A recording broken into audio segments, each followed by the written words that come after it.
প্রথমে পাগুলো কেটে দাও, তারপর প্রচার আর প্রচার করো।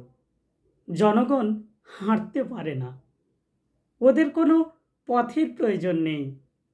তারপর হাতগুলো কেটে দাও, তারপর প্রচার। জনগণ কাজ করতে পারে না, ওদের কাজের প্রয়োজন নেই। তারপর কেটে দাও জিহ্বা, তারপর প্রচার করো। জনগণ বলতে পারে না, বোবা, ওদের কোনো কথা নেই।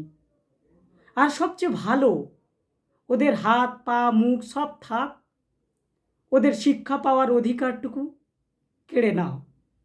ওরা তখন এমনি বোবা কালা পঙ্গু হয়ে পড়ে থাকবে, আর দুমুঠো খাবার পেলেই বলবে, জয় রাজার জয়, জয় মন্ত্রীর জয়, জয় রাজার জয়, জয় মন্ত্রীর জয়।